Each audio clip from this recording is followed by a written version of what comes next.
classifies a whole nother question of ethics. But we are in game number 1 of another brand new best of 3. You're watching the Ting Open here on Base Trade TV. Spawning in the top left side of Oreno, we've got the pink Protoss player. It's Harstem. In the bottom left, as the blue Zerg, it's Nerchio. Of course, Nerchio, we all used to know for being on Acer, but damn, recently had a team swap and now in Euronics Gaming. I guess the Muslim was recently announced to join their roster as well? Yeah, apparently. I didn't actually know he was eating. I just really want to stress how poor that team synergy is. Like, I love all the players who are on the team. Oh, this is cool. But you've got Harstem, Firecake, and Nerchio. Probably the 3 most loved players in StarCraft 2. And I'm sure they all love each other as well. Did you mean the Muslim Nerchio and Firecake? Oh, what did I say? Sorry. Harstem. I meant the Muslim, thank you. Okay, I was looking yeah. at the overlay. But yeah, the Muslim, Firecake, and Nerchio, I cannot see getting along well. Like, I just see them consistently fighting with each other, to be completely honest. What does it mean anything for the Muslim? Like, is he actually going to start competing again? I mean, he went to Home Story Cup, but plenty of people go to Home Story Cup. So is he gonna like try qualifying? And there's that new ladder system too, that was announced today. Of course, the Challenger, I guess is what they're calling it, WCS Challenger, but you know, not the exact same. I don't know. The Muslim has when he streams, he shows really good games and he takes on top players, but he's not played in a single Lycan League, Base Trade TV event. We couldn't invite him to show matches. He's just not wanted to be competitive for a while. So for me, for seeing him join the team, that was a little bit shocking. Nerchio, less so. Nerchio plays in friggin' everything. From beta to live, Nerchio is one of the more consistent players we've seen in all tournaments, both tiny and big. Yeah, for sure. Well, you noted this, and we got a little off topic, but taking the third base as the natural is pretty interesting. But what is more interesting is that he's not going for like that super quick third base. Now it comes down here, but he did get the gas for speed before getting it. I thought maybe he was just taking it as his, natural because the creep was sped a little bit faster. You don't have to worry about it as much. Then you get the natural, and it just, connects that creep. But actually holding off on the Lings almost makes it look like he hoped Harstem would misread it just by scouting the natural and not the third. There's some interesting, I guess, potential mind games that could have gone to that. Yeah, several more Lings are coming out, but they'll be mostly here to defend the Adepts. I did ask Harstem a little bit sarcastically before we got into the series, can you survive this post-apocalyptic Zerg or Protoss patch nightmare? And he said no, and we saw yesterday with Archon mode, and of course in some 1v1s, Harstem combined with others not dealing well with early aggression. It looks like a couple Lings got into his natural while this went on, and I guess picked off 2 probes, but nothing too bad. Harstem he got 7 kills, and he's almost getting out of there alive. Yeah. Thing is this is it's at the sacrifice of the 2 Adepts, which is not exactly the most expensive units, or almost the sacrifice of 2 Adepts. There we go. Yep. But it just doesn't seem to matter as much as it did before the patch. They still have to worry about a big old bust and not having enough to actually cover it. I thought we were done talking about Jinx. Jokes. Nice pile-on wall-off here. You do not want speedlings getting into your base at all. They'll scout, first of all, and then they'll be obnoxious, second of all. And he is trying to get a Stargate, but that's on the front line, so they didn't really get in the main base to scout.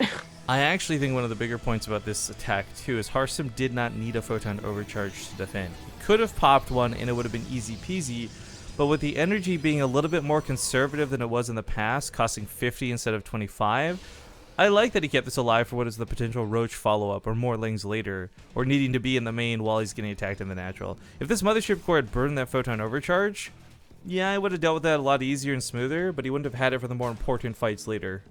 Yeah.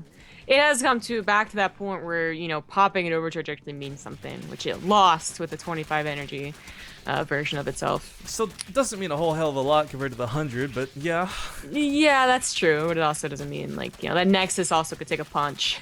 Pylons can't. There's the Roach Warren. Wouldn't expect anything else on this map. I guess maybe he could go into Spire later. Certainly we've seen that, but first gotta worry about those Roaches. Harstem, too. A couple of drones here. The Spore Crawler's not quite done. It's going to go down in the Adepts, to the Adepts in just a moment's time. But 5 kills with the Oracle's not terrible. Of course, Harstem doesn't know about the rocks getting broken, so this attack towards his third could be a little bit scary. Again, one of those things where that Photon Overcharge is going to come in handy now opposed to earlier, but the Adepts pushing up the ramp, that was a lazy transfer is what that was. A little bit. A lot of lings just popped out and are still popping out actually, so there's going to be enough to clean this up as well as cancel that third. The Oracle coming in, this is going to be really nice chasing back that Queen. You're right, that will actually clean this up, but the Oracle now doesn't have anything to contest it with the Queens being down. Harstem did specifically target those with that first Adept attack. His own third getting canceled sucks, for sure, but he's getting a lot of drone kills. 19 drones killed from 2 Adepts and an Oracle, mostly. I guess the other Adepts did some damage, but mostly from that. The third might be canceled again, and Nerchio would really appreciate that, but no, there's enough here to stop that from happening. And he does have to just continue to drone up. I mean, by now, Nerchio would have been already on an ideal saturation and thinking about pumping those roaches. But with 17 drones lost, he's still making drones. Not so good. Well, Harstem didn't get stuck on one type of tech, and I mean, if he gets this third base down, more power to him. I mean, with 2 Oracles, Ling Rabbi should no longer be an issue. But I do like that he's moving out towards Blink, that he potentially gets Resonating Glaives, the Forge comes down. Like, he's not sitting there setting up for a big all-in off of 2 very awkward bases. He's actually playing this game out. A couple more drones. These Oracles are really doing work here. Blink is going to be the follow-up here, and probably Robo. There's the Robo going behind the mineral lines. That's awkward. Well, SimCity, maybe, I guess. I don't know. What do you... Actually, this is quite terrible, because I don't think the Immortal can get out through the mineral pipes there. It can't go through the south. It can go to the north. I mean... Let's hope he rallies it correctly. Yeah, right? I was going to say, though, how do you feel about Blink as the priority over Resonating Glaives, though? Oh, I think that makes sense. I think Resonating Glaives is much more of an early game, or... Yeah, mostly an early game spell. Yeah. Like, maybe if you have Blink Charge and the game's still going on, you get Resonating Glaives, like, late, so they're good at harassing again, but...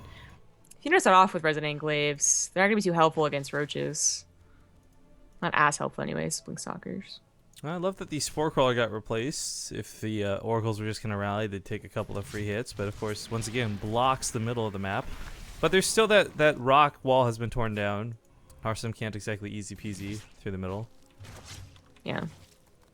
Income advantage towards Harstem for a long time, by the way. Not just because of the drone kills, but his probe production has been pretty solid, despite the third base getting taken down once. So, past 10 minutes, this game, economically, has been Harstem's. Yeah, I mean, the 2 Adepts in the beginning, they weren't so worrisome. 7 drones, I think they killed. It was like, big deal. But the consistent Oracle pressure, plus another round of Adepts stuck their way in there, actually did a lot for Harstem, buying that time, pushing off the Roach Ravager attack that could have been Nerchio's plan, but then he had to rethink it because, well, he had lost so many drones. Doesn't mean that Zerg's still not scary. I mean, he's going not into Roach Ravager attack, but rather into, like, a bit of pressure, and then into Hydralisks, probably Lurkers, and Infestors. I mean, they consistently get better and better units, so it's not like this is the end of the scariness for Harstem.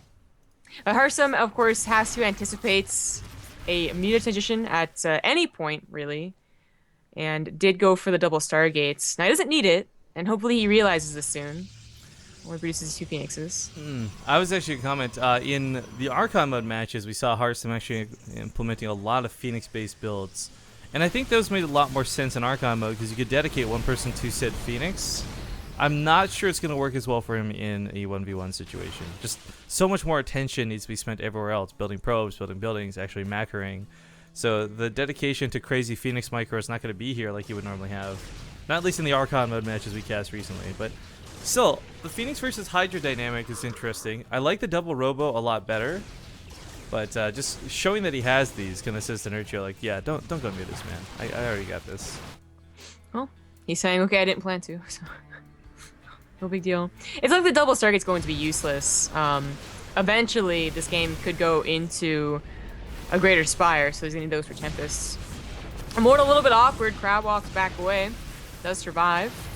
It's not a bad army, but there's a wide concave for Nerchio. Oracles, please turn on your pulsar beams. There we go. Now get in the action. They can take out just about everything and anything they want to without anything in front of those Hydras. We got the Phoenix just diving in. They got to shoot up or shoot down, and unfortunately the Hydras can't shoot both, and these Stalkers are taking a huge lead in this fight. Nerchio losing pretty much everything on the front lines. One of the biggest parts of this fight, though, is it's not that this was a good versus bad fight for Harstem so much as Nerchio just lost a lot of high-tech / expensive units.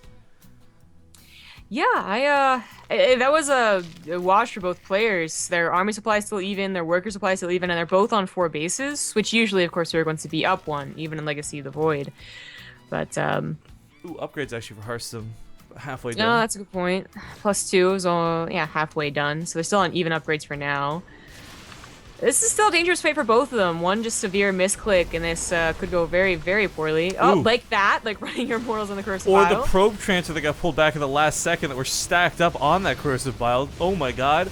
Harstem does pick up some of the queens, but the crowd control aspect of the Phoenix is not so appealing this time around. It was 5 before, only 3, barely 2 now.